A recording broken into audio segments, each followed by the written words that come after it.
Yoweri Museveni Yoweri Kaguta Museveni nze tomanyi nenze nkumanyi kubanga nkulaba tuli eno mugete nansana basajja abatukumamu omuliro tokya ekibuga abanno efe tuli winning kuchocha basajja babiri batukakanya batukuma ne batugamba kitemokya kibuga tugafuna mu maaso awo tonemuyaye ne bulaka bakoze gw'amaanyi nefe nekira sente za ghetto structure tetuzirabangako nenga zisindikwa buli mwaka ate sente ziba nyingi zisotuka buli wamu ne tetuzirabangako nezituyamba ne tugenda mu maaso basajja bange musobaliramu ebirala kubanga bindi nnyo tetulyanga ku sente za ghetto structure Museveni yesene abaana bano ebintu beboogera oba babiinako bwino oba kwetunuzaamu just kamera muntu n'oyogera ekikunyumira naye ebigambo beboogera tebamanyi nti biyinza obbasibya obulamu bwonna ebigambo ebyo bikambwemukko naddala nga tugenda mu kalulu kano aka 2026 novaayo n'ogamba nti bali mutugamba nti twokye ekibuga mu butuufu simanyi naye nga baabo beesowoddeyo bagamba bava nansana bana abanona ate babatwale mu basement nga bagamba mbuno ki olwola ye mama Fiina munnange bamukubyemu lu surprise era ne bamuyiwamu emmotoka mpya tuko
Maria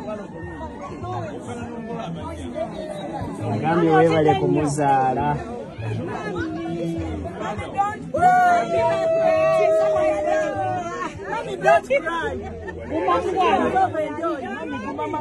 Kuma makazi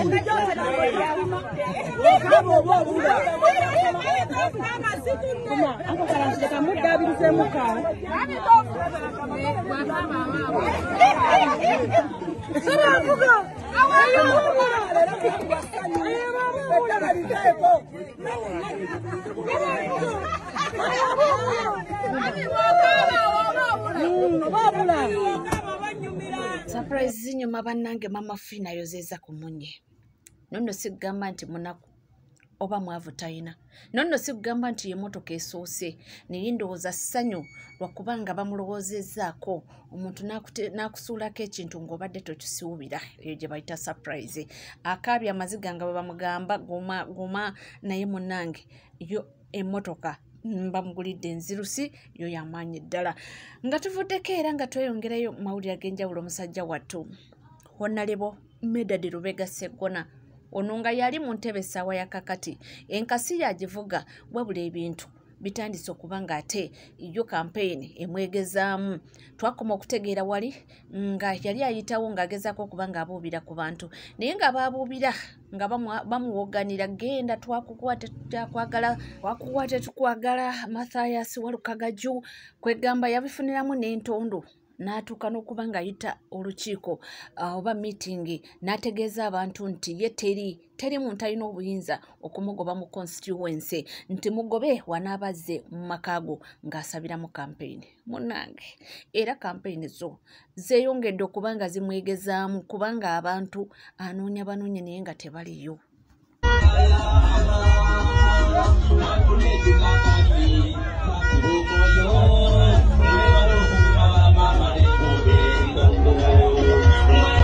nga tweyongerayo mu mawulire ag'enjawulo oba mawulire ag'ennaku agava mu sayidi y'Ekoboko nga bagamba nti abantu abawererako ddala nga 5 bafiiridde mu kabenje era bano emmotoka zitomeraganye nga womanyi speed ebaddeko ko y'amaanyi okukakkana nga zikola idenze era abantu nga bafiiriddwamu obulamu. Kitalo nnyo era kitalo ddala. Tweyongera okuba nga tusabira ab'enganda n'emikwano era tusabire n'abagenzi Mukama abenga abawa ekiwumula ekirungi. Nga tweyongerayo mu mawulire ag'enjawulo munnange nkiddamu ntekiri mu NRM kyo kitokota nga sikisaanikire naddala mu bayimbi abali mu kampeni za NRM. Waliwo akatambi k'ensanze waneeno nga waliwo abalumiriza mbu abavuka mbu Eddie Kenzo abawa ssente oba n'abagamba nti bakube bebekulu obucupa kwegamba sole tezitegerekeka naye zizimu. Amawulire amalala agaliwo abaana babanja Eddie Kenzo emitwalo 2 teyabasasudde yabayise bajje bakube bebekulu nga wobirabawo abaana abo bakoze akavuyo ku stage nembazaako emabega nembabuuza buzibu ki nembabulira amazima nti buzibu ki bannaaye abaana nga wobalaawe bato bwe bagambye bebekulu batugamba gwotulwana buli mu kitundu wetugenda olwanyisa abayimbi bawo toyagala bayimbe nga Kenzo abitugamba ate netudde eno ate ne Kenzo n'ayogera n'agamba nti no gw'omulwana osegera toyagala tuyimbe toyagala tufune ssente oliose n'agamba bagenda bamitwala 2 abantu abakunyana atugambye bana akasente kamwe akatwasipoti bagenda bamitwala 2 osegera n'akasente tunafuna kuwataga nga mazima ddala ovaayo oti omanyi abantu mwe abali eyo temuyinza tegeera biki bigenda mu maaso nembabuulireko abantu abamu abajja wano ne beekoza ne bakaaba balina emitima emibi. Omanyi okuleeta abaana n'agenda n'abagamba n'agenda wali eri oba yakoze ati embuyoze abaana ne bagamba musimanyanga bebekulu yaleseewo lisiti y'abantu abalina okujja okuyimba simanya biki bebekulu eno yonna wiiki tetubadde naye tetunaba namulabako abadde mu kibuga Kampala abadde tannaba kujjako mu East naye Kenzo yagambye nti abaana bebekulu yabalemesezza okuyimba naye abaana bagambye nti Kenzo agenda basasula y'akasente simanya bawaaneye simanya bakole biki byonna twabirikodinze nga video bwoziraba. Katuvuddeko munnange ebyabayimbi bizibu naye nga ye Eddie Kenzo twamulabye koko ne legendary musician omukulu Jose Chameleone era nga babongako bulungi nnyo nga balaga nti teri kizibu. Semu Eddie Kenzo yavuddeyo natugamba nti abantu batambuza nnyo propaganda nti bagamba nti ye ayina embiranye ne mwana mulenzi Gravity omutujju gwagambye nti tekisoboka nze omwana oyo nze yamuleeta ku scene omwana oyo nze n'ennyimba ezasooka twazikola wamu nga nze amutwalira ddala mu studio siraba lwaki mba mulwana kakati ebya bebekulu juzi waneeno twabalabako era ne batugamba nti bano bwaliwo gye baaliko mu kafuubo era nga tebalina buzibu kati tumanyi ekituufu kye kiriwa. Nga tukyali ku nsonga zezimu z'omukulu Idrisa Musuuza ye omukulu Frank Antambi yamuviiriddeyo era mukubye left right center nsonga ki lwa interview gye yakola navayo n'agamba nti ye asasira nnyo aba foot soldier abamweripako kubanga tebamanyi kye boogerako ye be batandika ekibiina kya NUP. When someone comes out and utter such a stupid, a useless, an idiotic utterance like that, how do you want me to treat it? Really? How do you? Because wogamba nti no NUP is very unpopular. Era bajje ba consulting enze omukuba agitandikawo. Then I also say, okay, it is okay. But also, the Grammys are very unpopular. Okutuka mukaseera kanonga, they've nominated you, but even in your home country, no one knows the song. Jeba nominated kabiri manager we namudeyaringa nyimbire mu verse. Oba chorus. Manager better. Ngatebe simumanyi linyalye, zimanyi musajja wachi wata chimukomeno mu matako. Banange. Tambira ngo oli mukambo. Yes, I will say what as they are. Kuba chamanyira. Chamanyira. Kati bana tugenda kubambalira bwambalizi. We've been very, very polite. Nanze kale zwadde manja beta yanvume ekirimi nemi mwana yegenza atota so wali buzibu. We are going to be very hard, very harsh, very cruel, very ruthless to those abo. Huh? Because the man teyajja to counter the argument I brought.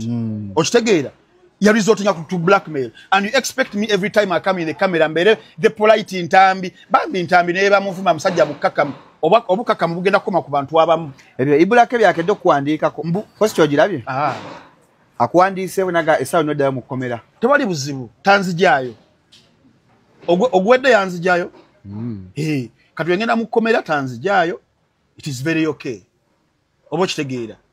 kakati abantu abali mu kkomera babaliyo si bantu bakano Dr. Kanokiza tebaliyo aweziyawezezza omwaka yes so newembeera nga ngenda kuddayo encha n'olulala so be it ogubeera nga gwe guno omulimu nga tugenda kuvaayo abantu banabire mu maaso tubagambe amazima nga wegali nga bagenda ku resorting nga bagenda bakozesa system batutwaleyo mu makomera tujja vaayo savaayo omusajja yena bebize zino challenges etubeera mu ssebo era nze kati tukyasobola kuddamu kundisatisa komera abalabagwa bigo ku stage nga bakola mu makomera ge professional hazards zibawo wajja ku luguudo tamanyi kiba kigenda kuddako oba kitegeera ono omuntu ali olubuto wagenda mu ssanyu okuza atamanya okiteeka kati tukyasobola kuddamu kuntisatisa nti oyagenda mu komera woba osobola okunzizaayo ngonzizaayo nti bannaffe abali ebweru awo womanyira omuntu nti no there is something wrong ekitatambula bulungi ng'obudde obusinga bumala ku social media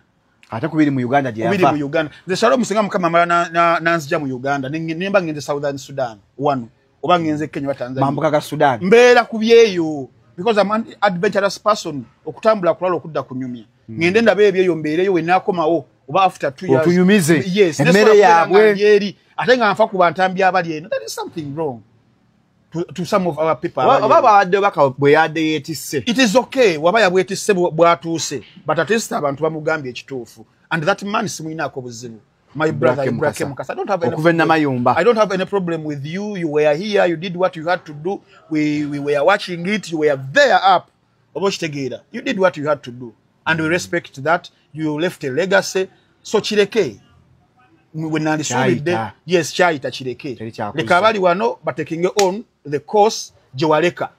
chenali suubidde but obuta losing a substance akabadde ka by the way yes obuta losing a substance Shalom badde gamba nti nze nalekeddaawo okuddamu okutreatinga abantu abasiru n'amagezi omusiru njamu treating sabusiru ayogera ebyekisiru nja kwogera ebyekisiru tulabe ani asinga okwogera ebyekisiru ebisembayo because togenda kumala saliva yo oyogera ebyamagezi olinga ayogera byakisiru katogera ebyekisiru tulabe asinga okwogera ebyekisiru bijja mu byamagezi someone nga ali constructive someone nga asobola okubattlinga byoyogedde then now it is a healthy debate but it can't be a healthy debate olinga ayogera byakisiru gwe oyogera byamagezi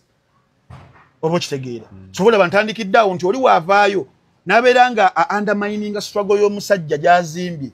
n'agiyisaamu olugaayo naffe tugenda kuyisa olugaayo mu mirimu gye tugenda kuyisa emigaayo mu mirimu gyokka enzo and sagala ate mufune sympathy eyo banaye entambi omusajja amuli bulala banaye yali mulese oli amulese ye gwabadde ayogerako that is question number 1 bagamba kyenkola munnange sagala bakinkole Kenzo buli abadde nga jayogera ku mirimu gye ekitatuukiridde kuva 2010 emeka abadde kuva dda tatuukiridde definitely mubadde obuwaya obuwedde nenga abantu bagumye obeerawo n'ogamba ono muntu waffe katumubembeekereze nenga si yatuukiridde is a fraud mu creative gyalimu nenga mugumye nzaza kugamba omuntu gw'abaanya ekifo kya presidential advisor on creative weta fraud kati ndetera list y'aba presidential advisors abasembiyo mu myaka ena omuko omulabe oba batuukiridde